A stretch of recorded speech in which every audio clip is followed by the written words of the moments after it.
丞相大人。沈答应。丞相大人是去见陛下吗？是的，只是本相跟皇上商量的是国事。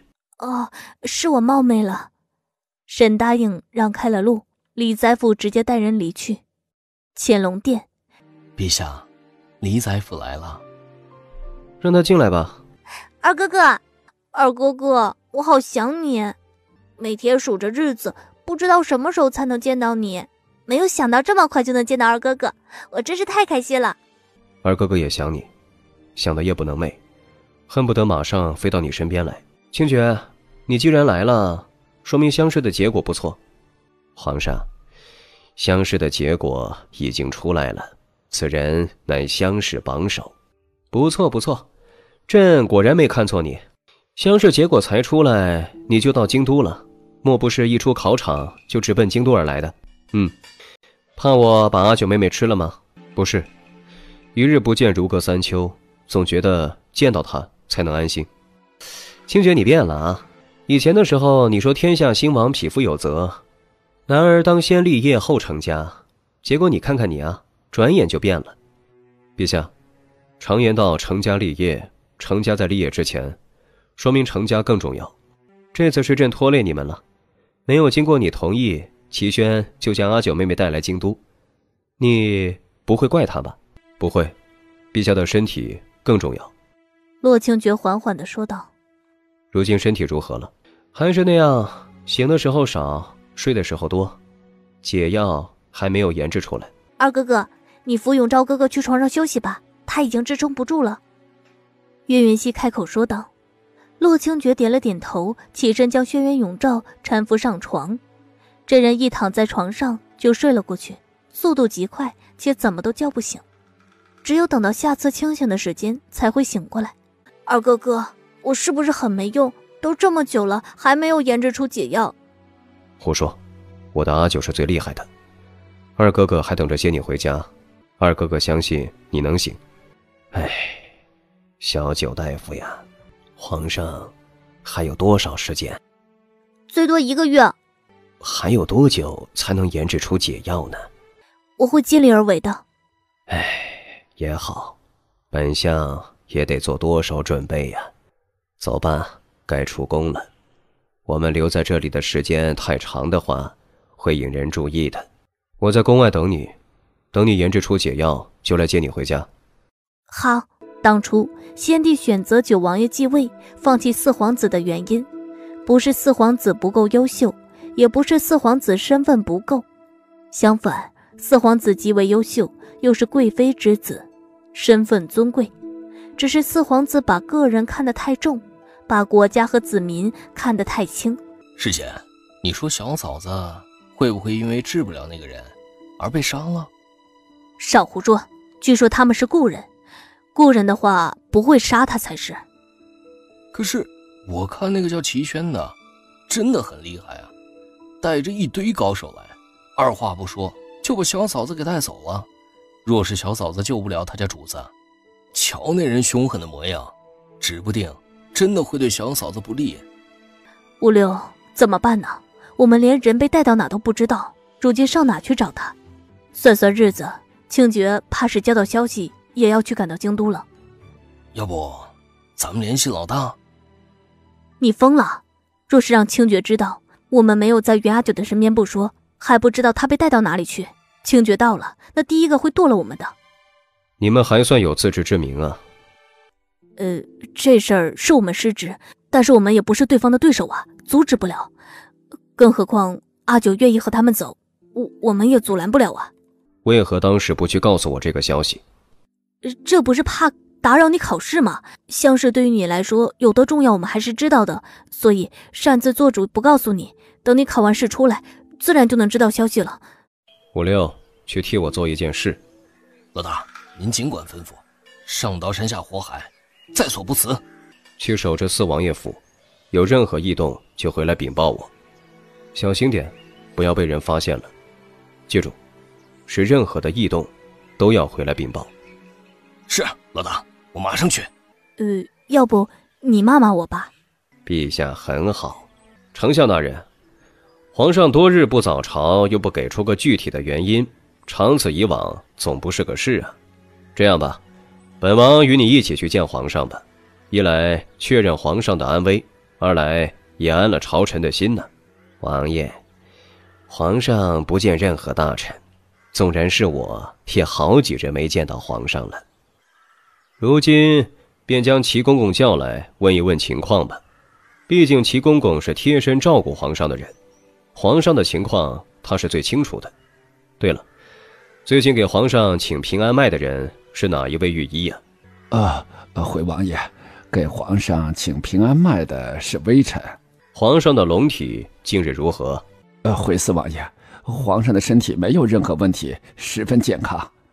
王爷，下官给皇上请平安脉，确实发现皇上的脉象平和，浑厚有力，没有任何问题。既然如此，你倒是说说，皇上为何多日不早朝呢？王爷，皇上贵为天子，心里怎么想的，下官怎么可能会知道呢？既然皇上没病，却接连数日不上朝，这样懒散的态度不是一国之君该有的。本王身为臣子，定然要规劝皇上，勤政爱民。四王爷，我们与您一起前去劝谏陛下。有劳各位大人了。守住皇上，我去外面看看情况。奴才给四王爷请安，给各位大人请安。这天气炎热，各位大人跪在外面做什么？齐宣，你是皇上的贴身太监，从小陪着皇上一起长大，皇上接连数日不早朝，你也不知道劝谏吗？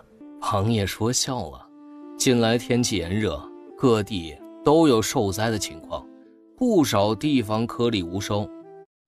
陛下忧心百姓民生，食不下咽，夜不能寐，看到这样兢兢业业的陛下，奴才只有心疼，可不敢劝谏。哼，好一张利嘴，难怪皇上喜欢你。齐公公去通传一声吧，本王求见皇上。皇上忧国忧民，时常昼夜批阅奏折，临近天亮才小睡一会儿，此刻正在休息，不见任何人。休息？皇上难不成接连几日都是白日休息，晚上批阅奏折吗？是。齐公公，皇上还在睡吗？回禀丞相大人的话，陛下近来一直睡不好，唯有早晨能小睡片刻，这个时候还没有醒呢。没醒？齐宣，你好大的胆子！这么多大臣在外面跪着，本王更是在此跟你争论了半日。皇上纵然睡得再香，也该醒了。你这奴才，莫不是在隐瞒什么？回王爷，奴才哪敢隐瞒什么？奴才不过是如实说而已。陛下日夜操劳，纵然是铁打的身子也遭不住啊，休息一下也是无可厚非的。太后娘娘驾到！奴才给太后娘娘请安。来人，掌嘴！知道哀家为什么让人打你吗？奴才不知，请太后娘娘明示。开门，哀家要见皇上。永瑜啊，你和哀家一块儿进去，看看你弟弟到底在做什么。是，母后。请太后娘娘见谅，陛下正在休息。来人，将这狗奴才给拖开。太后娘娘，陛下真的在休息。齐宣，我们只是进去看看皇上而已，你这般百般阻挠是几个意思呀？难不成本王与母后还会伤害皇上不成？虽然皇上并非母后所出，可是母后待皇上是跟亲儿子一样，你这是要挑拨母后跟皇上之间的母子关系吗？奴才不敢。你这个狗奴才，当真以为哀家不敢杀你吗？陛下有令，不许放任何人进去，奴才也只是奉命行事。你少拿皇上来压哀家，皇上多日不曾露面，还不知道你这狗奴才做了什么。今日哀家一定要见到皇上。太后让人将齐宣拖开，齐宣想要挣扎，李宰辅伸手将他按住，默默摇了摇头。齐宣眸光一动，果然不再挣扎。太后身边的嬷嬷强势地推开门，让太后和四王爷进去。吵什么呀？吵得朕头都疼了。哎，母后，您怎么过来了？这都什么时辰了，你怎么还搂个女人还在睡觉？你是哪个宫里的？啊，回太后娘娘，奴婢是御前伺候陛下笔墨的司察。皇帝，你是越发的荒唐了。母后，儿臣最近为朝堂的事情烦心不已，好不容易有点兴致，就随便抓了个人了。等内侍监送了过来，儿臣都没兴致了，所以就宠幸了司察。荒唐，她不过是个卑微的宫女。母后，这宫中的宫女也是朕可以宠幸的女子啊。我说齐轩，你这脸是怎么了？不知道朕最满意的就是你这张脸了吗？朕告诉过你多少次，把你这张脸给朕护好了。你看你这脸都成什么样了？奴才知错。谁打的？叫人拖出去砍了。朕明明三令五申，你若是犯了错，任何人不得打你的脸。当朕说的话都是耳边风吗？哎呀，母后您看看，我家齐轩的脸多漂亮一张脸，被打成这样，谁打的？朕要剁了他的手。哀家打的。母后，您要教训下面的奴才，您直接说一声就是了，何必自己动手？没得打疼了您的手，儿臣会心疼的呀。你连数日不上早朝。母后，儿臣打算明日就上早朝的。儿臣冥思苦想了好几日，才想到一个好办法。好几日没睡觉了，天亮才睡着。儿臣吩咐齐轩不许任何人打扰。早知道是母后要来看儿臣，儿臣纵然困死也得爬起来给母后请安呢。四哥，你也真是的，不知道心疼母后。这7月底的天燥热得很，你把母后叫过来，若是让母后中了暑，伤了身子怎么办呢？是本王的错，本王也是担心皇上的安危。下一次，皇上可不许这么吓唬人了。接连数日不上朝，百官也是需要交代的嘛。四哥，你一向最擅长解释了，等会儿麻烦四哥跟朕去给朝臣解释一下。四哥呀，关于江都大旱的事情，四哥怎么看呢？这次大旱导致江都稻谷都死了，百姓颗粒无收，接下来的日子就要面对无食物果腹的情况。本王希望皇上能下令开仓赈灾，减免税赋，帮助江都的百姓度过眼前这个难关的。天灾也非人力能阻止，开仓赈灾也是应该的。江都一向是粮食最富饶的地方，有好几座粮库，倒是也不用担心没有粮食，只是其他几个受灾的地方就恼火了。四哥，你觉得其他几个地方该如何办呢？调集邻近州府的米粮前去支援。何人能做此事？皇上，外面还有不少大臣跪着呢，不若将他们叫进来，询问一下，谁愿意去做这件事？不急，四哥觉得谁适合去呢？李宰辅德高望重，微臣年迈，怕是受不了这舟车劳顿的苦啊。更何况微臣是此次会考的主考官，如何能离开京都去赈灾呢？本王的意思是，李宰辅德高望重，宰辅大人的大公子也颇有能力，不若让大公子去吧。王爷太看得起小儿了，小儿如今是白身，白身是无法做这些事情的。要论能力跟德高望重，微臣觉得王爷倒是最合适的人选呢。四哥，此次赈灾须得让百姓看到朝廷的用心，不仅是对百姓的关心，同时还要彰显朝廷的重视。朕也觉得四哥才是最合适人选。四哥，你觉得呢？皇上做主就行。那行，既然四哥也没有异议，就这么愉快的决定了。四哥回去准备一下吧，明日就启程去江都，江都的情况视察完之后，再去其他几个受灾的地方，务必让百姓知道朝廷是不会不管他们的。是，四哥回去准备一下吧。本王告退。陛下，外面的大臣已经晕了大半了，只剩下几个人还跪着。陛下，外面的大臣已经晕了大半了，让他们退下吧。陛下，宰辅大人还不走啊？请陛下将人交给微臣。什么人啊？洛清爵的童养媳云阿九。宰辅大人，再让阿九在宫中玩2日吧。陛下，请将人交给微臣。哎呀，1日再玩1日，这么多日来一直昏迷，都没能好好陪阿九玩玩，朕带阿九逛一逛皇宫，明日再出宫嘛。陛下，请将人交给微臣。小九大夫若是在这个时候出现在皇宫里面，就是在告诉四王爷是他为您解了毒。陛下难不成想恩将仇报，让四王爷对付小九大夫吗？你，算你狠。阿九，留下来陪我几天可好？永昭哥哥，我得回去了，不然娘和二哥哥会担心的。如今你身体已经恢复了，随时可以去云阳县看我。罢了，又不是分开就不能见到了。清爵怕是怨念无比了，我都霸占了你1个月的时间了，再不把你还回去啊，清爵怕是要来掀了我的房顶了。陛下舍不得小九大夫。齐轩，阿九再好也只能是心爱的妹妹，让你去查的事情查得如何了？朕的小皇后是否真的还活着？齐轩将查到的消息递给了轩辕永照，轩辕永照打开一看，越看眉头蹙得越紧。怪事啊，既然云溪没有死，是谁散布出他已经死了的消息啊？是岳风华散播出来的吗？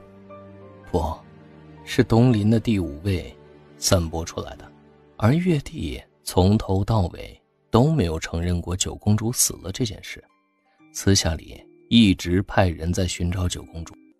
传闻第5位在宫变之夜守着九公主逃离东林皇宫，并且带走了东林的传国玉玺跟兵符，甚至手中还有一道圣旨。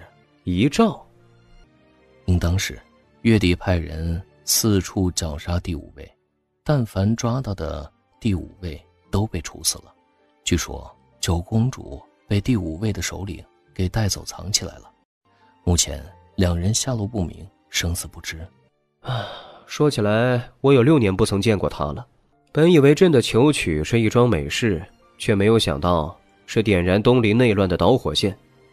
齐轩，你说岳风华逼宫造反，真的是因为传闻东林先帝后意图传位给他的缘故吗？应该是吧。朕觉得不是。岳风华待云溪这个妹妹啊，可谓是如珠如宝，当成眼珠子一样疼着，捧在手里怕摔了，含在嘴里怕化了。若是东林先帝后想传位给云溪，岳风华也会毫不犹豫地扶持他才是。更何况东林先帝后根本没有传位给云溪的意思，否则的话也不会答应朕的求娶。陛下，皇家无亲请。齐轩，一定要找到他。陛下，这个时候并不是寻九公主的最好时机。且不说如今后宫把控在太后娘娘的手中，四王爷虎视眈眈，若是我们找到了九公主，东篱那边也不会视而不见。且不说能不能保护好她，只怕一旦暴露了她的所在，会给她带去致命的危险。罢了，朕身为一国之君却如此的无能，连自己想要保护的人都保护不了，这一国之君当真是憋屈啊。不过还是去寻寻吧，兴许他需要朕的帮助呢。是，陛下。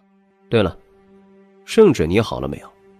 封四王爷为钦差大臣，代天巡游，前往灾区赈灾，慰问受灾百姓。陛下，四王爷怕是不会在这个时候轻易的离开京都吧？对呀，他不想离开，总要付出点代价吧。至于这个代价有多大，就不是他说了算的。啊，二哥哥，可算是回来了，多谢李宰府。你即将参加会试，不能离开京都，也可以让小九大夫留在京都玩耍几日。如今已经从宫中出来，不用担心被人知道是小九大夫救了皇上。不用了，告辞，慢走不送。爹，你怎么都不叫我？好歹我跟清爵他们也是好友啊。少游，你知道洛清爵那个童养媳是什么身份吗？阿九妹妹吗？当然知道，阿九妹妹是个孤女，父母双亡，被清爵的母亲买回家做了清爵的童养媳。怎么了？孤女，父母是做什么的？具体是做什么的，我并不知道。不过听说以前也是大户人家的小姐，一家人在搬迁的途中被盗匪所杀。搬迁？据说是这样的，具体的情况除了清爵，其他人都不知道。爹，你问阿九妹妹做什么？没什么，只是好奇呀，什么样的父母才能养出这么一个宠辱不惊的小姑娘而已。这小丫头是个有出息的呀。爹，难得听到你夸人啊！我得写信告诉阿九妹妹，一向不爱夸人的我爹，竟然夸她是个有出息的。老大来了，老大，接到小嫂子了吗？岳允熙从马车里露出个小脑袋，对着五六笑。五六看到完好无损的岳允熙，差点喜极而泣。小嫂子，你可算是回来了。你要是再不回来，老大就要剁了我们了。是回云阳县吗？我会送你们一程。我还会京都参加会试，会试时间就在9月。放榜之后呢，还会参加殿试，最快也要3个月才能回来，最迟的话半年才能回来。家里就要辛苦你了。你放心，我一定会照顾好娘跟宁儿，监督小凡好好学习，天天向上。二哥哥，安心的应考，家里不必担心的。下次若不是救命的事情，不可跟别人走，哪怕是相熟的人也不行，尤其是走京都这么远的地方。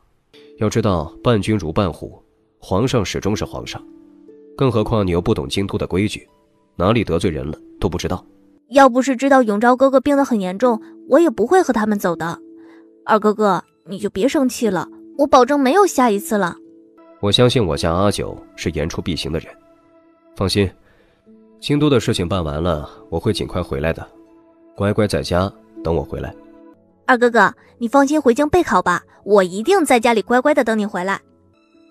阿九，那1个月你去哪儿了？莲英姑娘，有句话要送给你，做人呢，该糊涂的时候要糊涂，该清醒的时候要清醒，不该问的不问，不该说的不说。五六，你好奇吗？师姐，我不好奇啊，反正小嫂子都平安回来了。一行人出了常州城，直奔云阳县的方向。路上的小苹果嘚嘚嘚跑得十分嘚瑟。小苹果突然放慢脚步，因为前面的路上停着2辆马车，不少人围在后面的1辆马车，似乎出了什么事儿。不要多管闲事。兄长，你撑住，不会有事的。愣着做什么？快去找大夫呀！小姐，这荒郊野岭的，上哪儿去找大夫？离下一个城镇还有60里，我们速度快一点，到时候就能到县城里去找大夫了。兄长现在的样子，根本没有办法赶路。兄长这样子继续颠簸下去，会要了他的命的。快，骑马去找大夫来。岳允熙打算上去询问，莲英一把拎住他：“喂，别惹事。”什么人？又出什么事了？你就是云阳县的小九大夫？天无绝人之路啊！既然在这里遇上你，我兄长有救了。这位姐姐，我们认识吗？我曾经去过一次云阳县，见过你，不过你肯定是不认识我的。对了，我叫百里笙歌，你若是救了我兄长，我就嫁给你为妻。谁要娶你啊？我家公子才不会娶你。为什么不想娶我？我长得不好看吗？我家没钱吗？我有钱有貌，为什么不想娶我？看我做什么？又不是我要娶你，我家公子还小，怎么可能娶你？等我家公子长大了，你已经老了，他怎么可能娶一个老女人为妻？老？你竟然敢说本小姐老？本小姐哪里老了？本小姐才15岁，你家公子11岁，我就比他大了4岁而已。等他16岁籍贯，本小姐刚好20岁，正是花一样的年龄，哪里老了？你说，你要不要娶我？这位小姐，我不能娶你，我已经说亲了。要不我先帮你兄长看看病情，但是娶你的事情是不行的。行，先给我兄长治病，娶我的事情容后再说。这位姑娘，你何时见过我家公子？哦，在云阳县的义诊上。我听说有一个曾经致死人的庸医也去义诊了，所以就跑去凑凑热闹。就是在那个时候见过他，只不过我不曾去就诊而已。我兄长现在发病了，没法赶路，听闻他医术很好，正好江湖救急。他不愿意娶我的话，我也可以付诊金的。不过他若是愿意娶我，那就更好了。你别做梦了，我家小公子才不会娶你。你说了不算，怎么走着瞧？小九大夫，我哥哥怎么样了？我给他扎了针，已经缓和过来了，没什么大问题。应该是打南阳胎里带出的毛病，得好生养着。他人现在已经醒了。兄长，你感觉怎么样？有没有好一点啊？我已经好多了，不用担心。不过申哥，你得好好的给小九大夫道谢，该奉上的谢礼也不能忘了。另外，打人是你不对，好好给人道歉。兄长，我知道了。兄长你放心吧。小九大夫，谢谢你了，这是诊金100两。刚才动手打人是我的错，我给你们道歉了，对不起。还有我兄长的药吃完了，后续的药还没有送过来，为了避免路上再发生意外，麻烦你们护送我们到潭州城。到了潭州城，我再给你们500两银子酬金。不行，我们得立刻回云阳县。云阳县离潭州城也不远，你们只需要绕一下就能跟我们同路了，还能赚500两银子，何乐而不为啊？不行，我们不走潭州城。哼，那可由不得。申哥，不可无礼，小九大夫舍妹无礼，还请小九大夫见谅。啊，没关系，他也是担心你的身体。你的药是不是吃完了？说起来，真是让小九大夫见笑了。本来我们贴身带着药，在发病的时候吃的，只是这次因为在外谈生意，时间稍微长了一些，随身带的药吃完了，所以才会遇到在路上病发的情况。小妹她极为担心我的身体，所以做事莽撞了一些，真是对不住了。哼，哥，反正小九大夫他们也是回云阳县，顺道跟我们一起走就行了，我们付钱又不是白白让他们跟着我们绕路的。小九大夫兴许有急事，我现在已经没事了，你这性子需要改改，如何能强人所难啊？真是抱歉了。那这个是速效的救心丸，病发的时候吃1粒，里面呢有10粒，足够你回到潭州城了。多谢小九大夫了。啊，告辞。哥，你怎么就把小九大夫给放走了？听闻小九大夫可以起死人肉白骨，医术精湛，指不定能治你心悸的病，你怎么把人给放走了？申哥，我们百里家虽然算不上名门望族，可也是一方豪绅，该有的礼数还是不能少。以后切不可随便对人说以身相许的话了。若是那小九大夫真能治好兄长你的病，我嫁给他也无妨。兄长，你是我唯一的亲人了，我不要你有事。你没听人家说他已经说了亲事了吗？更何况我这病打娘胎里生出来就有，多少大夫看了都说治不了，你这不是为难人家吗？那些人都是庸医，我不相信他们说的。哎，对了，小九大夫给的什么药给你呀？里面含有雪莲花的成分，你闻闻，有雪莲花的冷香味。兄长，真的呢？雪莲花价格可不便宜，他只收了我100两银子，岂不是亏了？你呀，下次见到小九大夫得好好谢谢人家，今日你可唐突人家了。走吧，回潭州城。我与兄长一起乘车，我得看着你，免得你发病了都没人知道。兄长，为什么小九大夫的药闻起来特别好闻？若不是哥哥常年服用雪莲花，我都不知道这药里面还有雪莲花呢。雪莲也是一种药，小九大夫身为大夫，对于各种药的运用自然是炉火纯青。只是没有想到他小小年纪在医学上就有如此造诣，当真是厉害。哎，那算什么？兄长你也不差呀，你可是咱们百里家最厉害的调香师，调制的香料备受王公贵族的喜爱，如今还成了皇商，为皇室供应香料呢。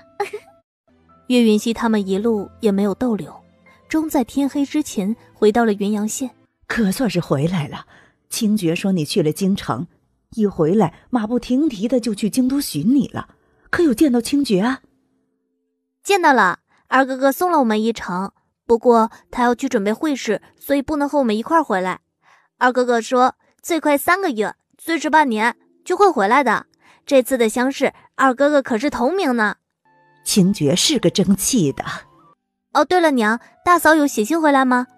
写了信的，还让人送了银子回来。这边学堂已经放假了，清凡跟自己的朋友天天在一块练功夫，说是强身健体。阿九，清凡不会是要上战场吧？娘，不是说了吗？小凡学功夫是为了强身健体，不会被人欺负而已，并不是为了上战场。我知道您为了大哥的死一直耿耿于怀，但是过去的事情已经过去了，活着的人要向前看。若是您一直都走不出去的话，您让大嫂和宁儿怎么办呢？这段时间学堂里已经放假了，宁儿一直吵着要去看她娘。你看，你什么时候找个时间带她去护城见一见她娘吧。毕竟她年岁还小，又是第一次跟她娘分开这么长时间。好啦，过2日我去趟卢城，到时候带着宁儿一起过去。行，你做主就行。清河村那边村长过来一次，村里的草药翁员外直接派人来收走了，倒是省了不少事情。咱们那房子也快完工了，清河村的改造也差不多了，村民们都赞不绝口，说那工匠啊当真是十分厉害呢。等房屋落成，你回去给新房子添最后一片瓦吧。等二哥哥回来添吧，到时候咱们一家人就回清河村住。小凡在学院里倒是更方便，不过宁儿还小，不能住学院里，得有人照顾才行。清河村的改造也差不多了，村民们都赞不绝口，说那工匠啊当真是十分厉害呢。等房屋落成，你回去给新房子添最后一片瓦吧。等二哥哥回来添吧，到时候咱们一家人就回清河村住。小凡在学院里倒是更方便，不过宁儿还小，不能住学院里，得有人照顾才行。宁儿本来就还小，完全可以上村里的学堂，你非要把人弄到县城里边来，到时候大家都回去了，宁儿不也得跟着回去？咱们村子里那个哪叫是学堂啊，就是一个破房子，有个秀才教认识几个字，哪能跟县城的女学比？女学里什么都教的，琴棋书画礼仪规矩，长家庶务。宁儿呢是个女孩子，终究要多学一些东西傍身的，免得以后长大被人给欺负了去。我知道你是为了宁儿好，你把你大嫂弄去护城做工，是不是担心她一天闲在家里憋出病来？娘，人这一忙起来就容易忘记那些不开心的事儿。大哥虽然不在了，但大嫂也不是一个人，她还有宁儿，还有我们。我们只是希望她为了宁儿振作起来，毕竟这么多年过去了，大嫂不是也带着宁儿过来了吗？唉，辛苦你了。娘，辛苦的人是您，您一个人拉扯大3个孩子，还将大哥和二哥哥培养得如此优秀。小凡虽然年岁还小，但是也不差，辛苦您了。你这个傻孩子，当初买下你真是太好了。可不是嘛，多亏了娘您当时买下了我，不然的话，我的坟头草指不定都长我这么高了。呸，不许乱说啊！咱们一家人要好好的，不求富贵荣华，只求平安顺遂。二嫂，哎，你可算是回来了。咱们家什么时候回清河村？回去钓田鸡、抓螃蟹如何？哎，老大，清凡说抓田鸡很好玩，我也要去清河村。正子豪，你最近家里没给饭吃吗？你怎么瘦了？还有我。阿九姑姑，陪我去找娘亲，宁儿想娘亲啦。先去抓田鸡，抓螃蟹。不，先去找娘亲。阿九姑姑是我的姑姑，你不许跟我抢。学堂是9月中旬开学，还有1个月的时间，宁儿会留在这边。不过你白日里要去绣坊工作，所以宁儿放在记事堂，秀儿姐姐会帮忙看着的，大嫂不用担心。前些日子在绣坊还可习惯吗？绣坊的绣娘好相处吗？挺好相处的，翁员外人也很好，这个月还给我涨了月钱，涨了1两银子，如今这1个月有3两银子的月钱了呢。阿九，我怎么总觉得你少年老成呢？你说你比你大嫂年岁小了8、9岁吧，可我怎么觉得你比她还操心？你就不怕把自己操心成了一个小老太？这一季的草药可以去收了，仓库都装不下了，太阳山也开采出来，到时候出产的草药更多，你吃得消吗？我可能吃不消吗？别忘了，我家可是世代做药材商的。虽然我家现在挺有钱，不过我的目标是做皇商。做皇商？对，我们现在钱有了，就差名了。听清爵说，你要当一个天下闻名的神医。作为朋友的我，怎么也得当一个人尽皆知的大药材商吧，这样才能在背后给你撑腰啊。这个不是什么困难的事情，你若是想做皇上的话，我和二哥哥或许能帮上你。你们算了吧，我就不给你们添麻烦了。清爵乡试拿了第1，如今各大赌坊都开了赌盘，赌清爵能不能3元及第，成为金科状元，都已经成了大热门了。你去下赌注了吗？赔率是多少？3元及第是1赔2，3元及第并金科状元是1赔5。还有人买清爵会成为探花郎，因为他长得太好看了。历来每一届的探花郎都是容貌最出色的人担当的。阿九，你觉得买哪个？3元及第并金科状元，我买1000两，赌注赢了就做抵押，抵你借给我的5000两。你就这么自信，清爵能3元及第，还能成为状元郎？当然，我家二哥哥可是最厉害的人。岳云熙十分自豪地说道：“你相信我，我保证你赚个盆满钵满。”行，既然你都这么说了，我要是不多下注一些，都对不起我自己了。哎，对了，阿九，济世堂的水粉卖得极好，但是济世堂毕竟是药堂，不能具体的卖胭脂水粉。你有没有想过将胭脂水粉这一块单独开一家店？有这个想法，但是目前还没有找到合适的机会。我想找个人合作，毕竟我时间有限，管理不了那么多事情。清河村的事情到现在还没处理好，我想一件一件慢慢的来，先把清河村的事情弄好，草药种植的规模出来以后，再着手其他的事情。我怎么觉得我家的生意有些风雨飘摇的感觉？我要开的是药堂，不是药材铺。之所以能将清河村弄成药材基地，是为了改善清河村的境况而已。胭脂水粉我也不会自己去做，太浪费时间和人力了。我的精力有限，若是将过多的精力放在别的事情身上，那么医术可就难以精进了。所以我会找人合作，到时候我自己也能分红就行。胭脂水粉的话，我倒是有个合适的人选，只是他们家情况太复杂，虽然实力强大，就怕坚持不了多久，毕竟他们的当家人随时可能会死。谁呀？潭州城的香料世家百里家。香料和胭脂水粉不是一个体系的吧？对，不是一个体系的。这件事还得从上一代百里家的家主说起。百里家是代氏调香的世家，而上一代百里家的家主的夫人则是专门做胭脂水粉生意的。百里家将香料跟胭脂水粉结合在一块儿，研制出了百里家独有的胭脂水粉。味道清新好闻，脸上贴服。走，我带你去看看他们的胭脂。哎，56，你跟着大嫂和宁儿啊。小二，将你们当下最时兴的胭脂水粉全部拿上来，给这位姑娘瞧瞧。这位姑娘，咱们梦幻阁的胭脂水粉是最好的，纵然是京都的达官贵人，也都是用咱们梦幻阁的胭脂水粉。而且我们的东家百里家如今已经是皇商了，专供皇室用。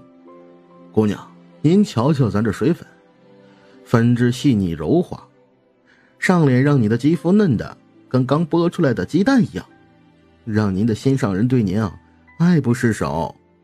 还有咱这胭脂，色彩极好，正正的朱红，这可是正室夫人才配用的，在咱们这里也只有正室夫人才能够购买，那些个妾室是买不到的。而且您看看这颜色，上脸多好看，跟那熟透的红苹果一样，白里透红，诱人的很。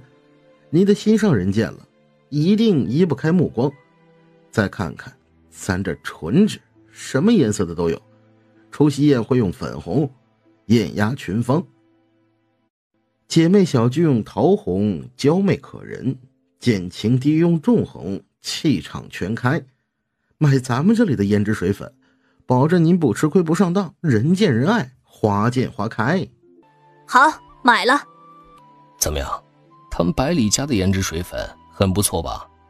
我倒是觉得这个店小二倒是个能人，挖去给你干活的话，定然能赚不少。百里家的百里生墨极为会收买人心，他们的百里家的店小二都是百里生墨精挑细选培养出来的，轻易不会被人挖走。你以为我没试过吗？别说百里生墨那个病秧子，看人倒是很准，可惜百里家蛀虫太多，他那身子骨还不知道能撑多久。他要是一走，他那个妹妹可没本事震慑住百里家那群如狼似虎的老东西。听你这么说，这百里生墨倒是个妙人。对呀，可惜是个病秧子，命不久矣。要说妙人的话，还是阿九，你才是真正的妙人。不过阿九，有机会你能不能去给百里生墨看看？你医术好，说不定能救他一命，或者让他多活几年也好。他也不容易，拖着病怏怏的身体撑起偌大的百里家。行，你都开口了，有机会的话我就去替他看看。不过丑话说在前面，我不能保证我能治啊，毕竟你也说了，这人呐都不知道能撑到什么时候去，这若是绝症我也救不了。阿九，你真是太好了，不管能不能治，先去帮他看看，就当哥哥欠你个人情。说不上要好，只能算是惺惺相惜吧。这么一个妙人要是死了，这世间又要少许多的乐趣了。难得听到你夸别人，你不是一向夸自己的吗？当然，老天没给他一个健康的身体，却给了他九窍玲珑的心思。当然他比我还要差那么一点点的。你家不凡哥哥我还是很不凡的。哦对了，你说的那位百里公子在哪儿？也在卢城吗？毕竟我过2日就要回云阳县了，若是隔得远的话，短时间我可没有办法去的。巧了，百里生墨正好在护城呢。这小子回乡继母，他娘是护城的人，每当这个时候他都会回护城小住一段时间。走，我带你上门去拜访，你顺便去帮我看看他，看看能不能治。啊，也行。家主，翁不凡公子来了。他来做什么？他倒是消息灵通，这么快就知道我回卢城了。请进来吧，你们加紧准备，明日要用的东西，今日一律要准备好。是家主。百里生墨，你死了没？没死赶紧出来见我，我今天可是给你带了惊喜来。惊喜？不要是惊吓就好。抱歉，我还活着，让你失望了。还有，你确信你准备的是惊喜，而不是居心不良？说的什么话？我可是专门教了我医术极好的小兄弟，过来给你看诊。我这么用心的关心你的身体，你居然说我居心不良。我这身体我心里有数，这些年来你也没少给我找大夫，不过也没什么用，何必再找呢？我已经认命。小九大夫。哦，是你啊。怎么，你们认识啊？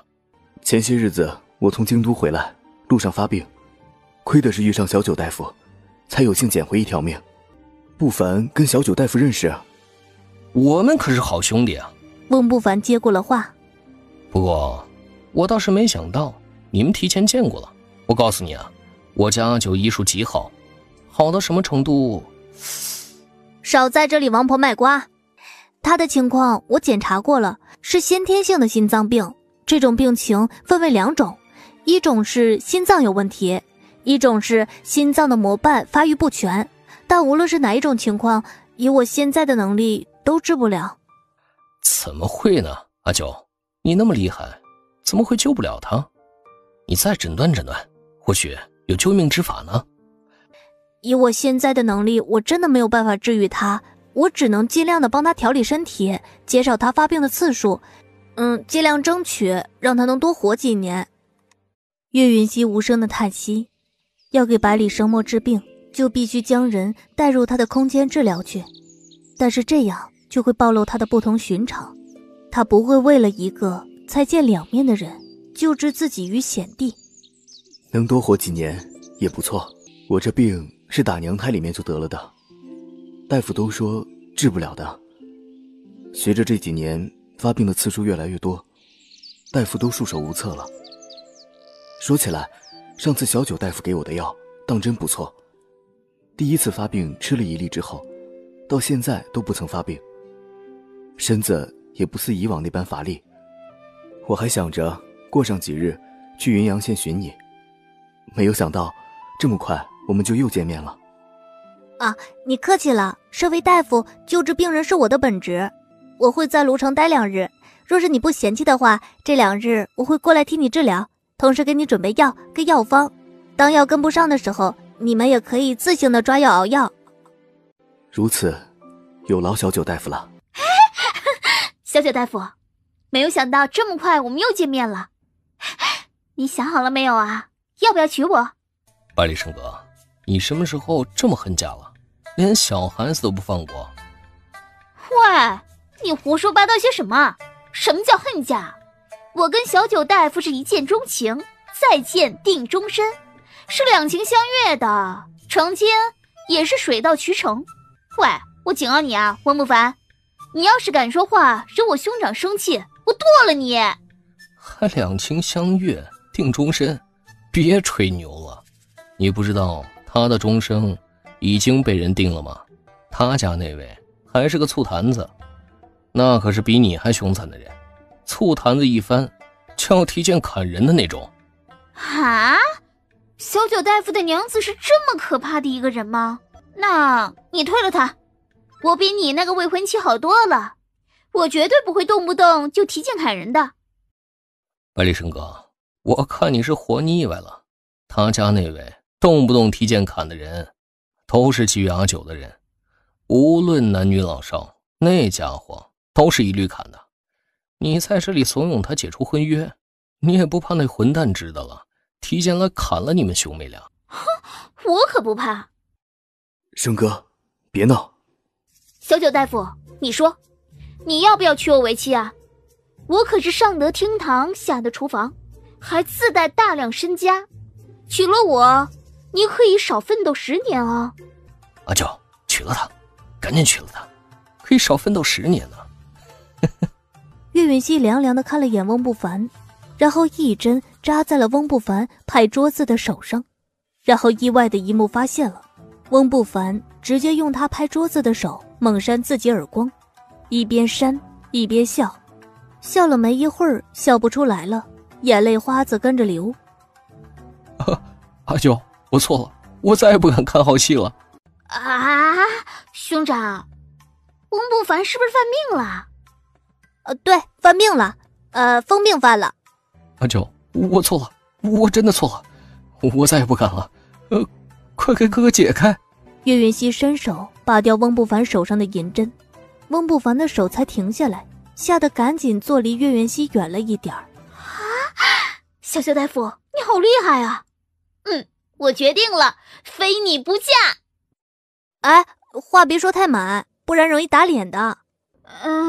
你不会要用对付翁不凡的方法来对付我吧？没有这个意思啊。那我就放心了。我说真的，我各项条件真的非常优秀，你要不要考虑一下，娶我为妻？娶了我，你就能有很多很多钱了，我还可以帮你开药铺，如何啊？不行。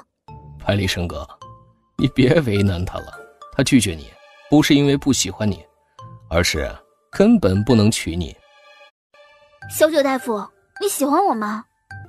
小九大夫，你还没有回答我呢，你是喜欢我还是不喜欢？倒是颇为喜欢你这性子。那就行了，喜欢就娶了我吧。生哥，别闹了。小九大夫，你别信他的，他跟你开玩笑呢。兄长，人家没有闹，人家就是喜欢小九大夫。更何况小九大夫也说了，他也喜欢我。既然他喜欢我，我也喜欢他，为什么我不能嫁给他啊？我就是要嫁给他。我真的不能娶你。为什么不能？你倒是给出个理由来啊。因为她是女的。谁说女的就不能娶了？难不成还娶男的？等等啊，女的。对，阿九是女儿身，怎么可能娶你？不只是女儿身，她还是别人的童养媳。她那夫君厉害着呢，院士第一，乡试第一，如今正在京都参加会试，不日就会成为金科状元。她当然也就是名副其实的状元夫人。你说她能娶你？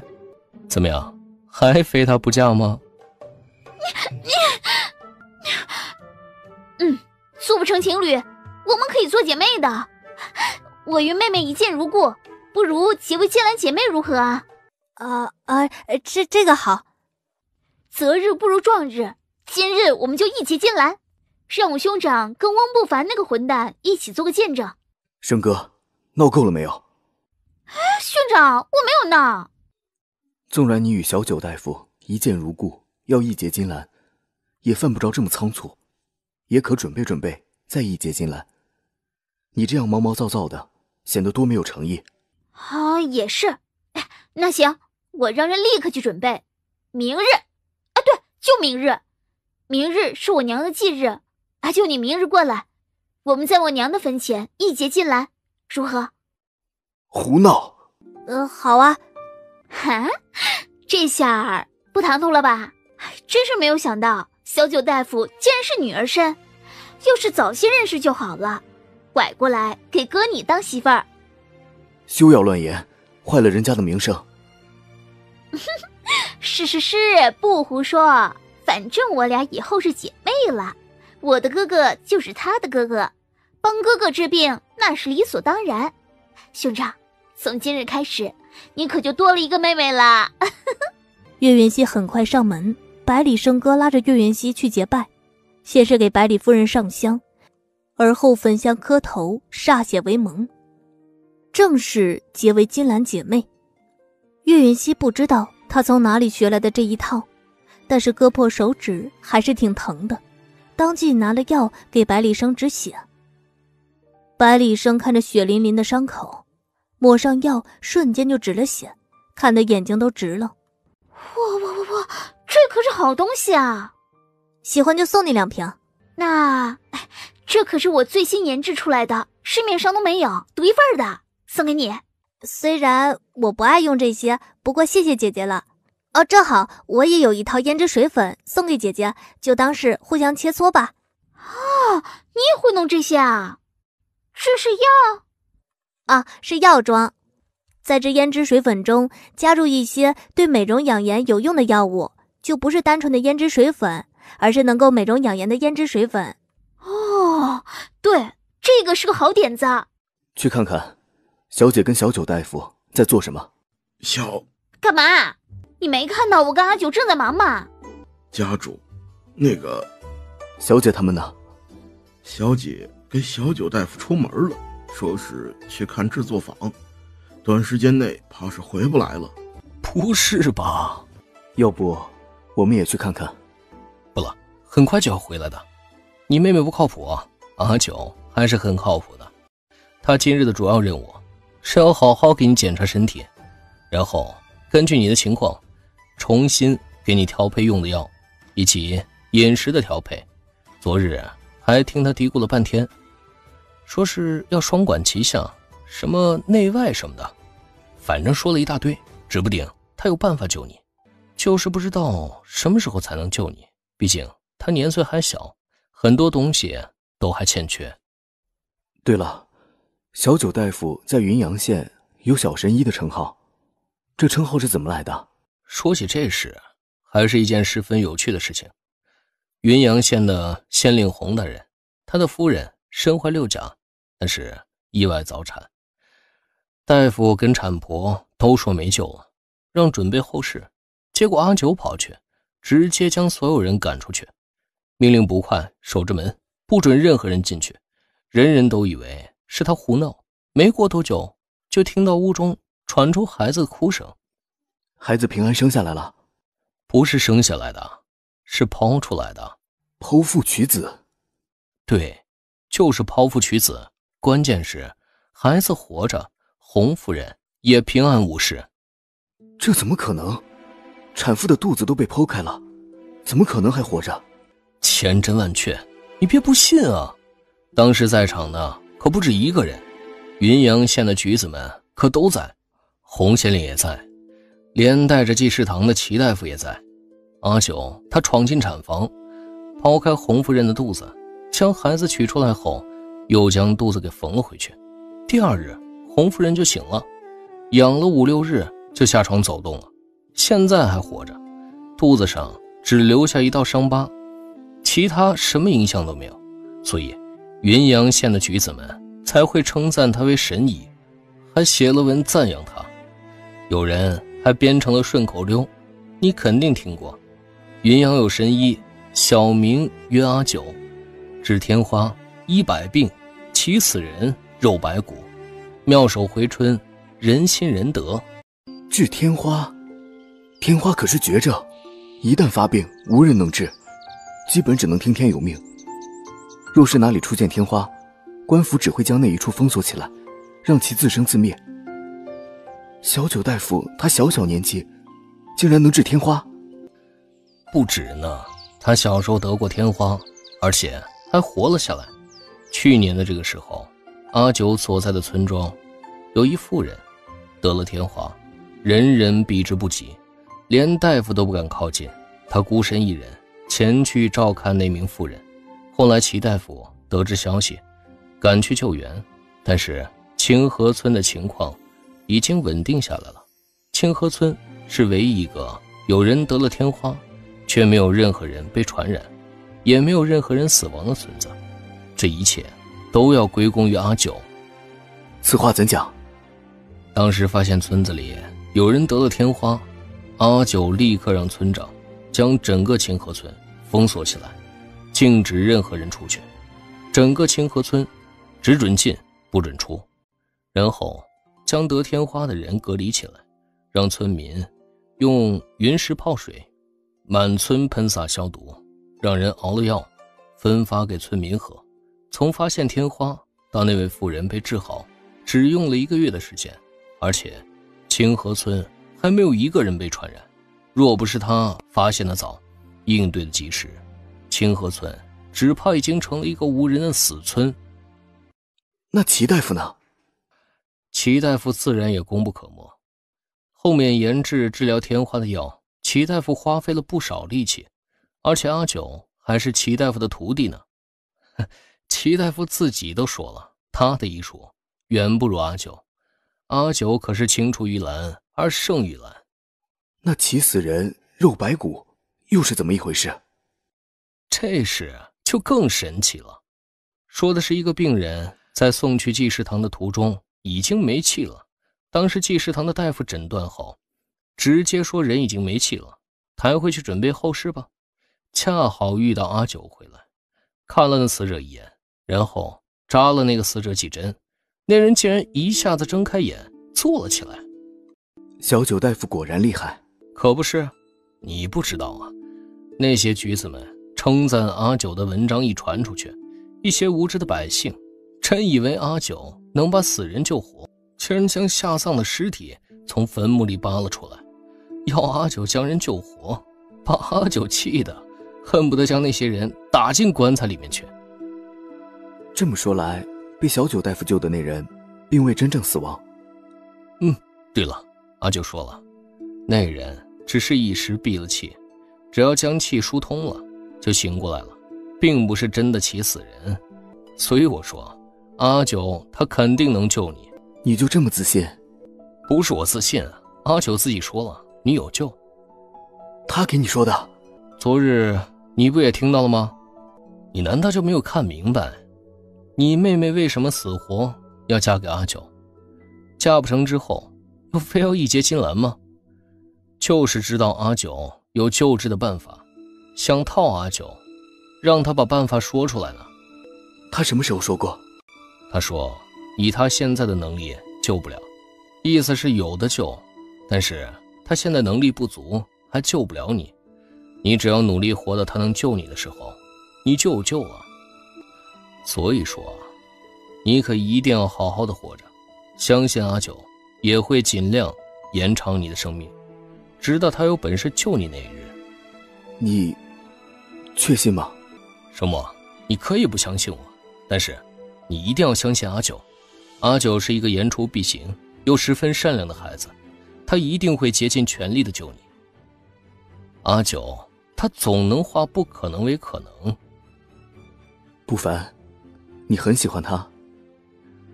当然，不过你别多想啊，我只是把她当妹妹。我贴女人一大堆，可是西夏只有我一个儿子，我一直想要个妹妹。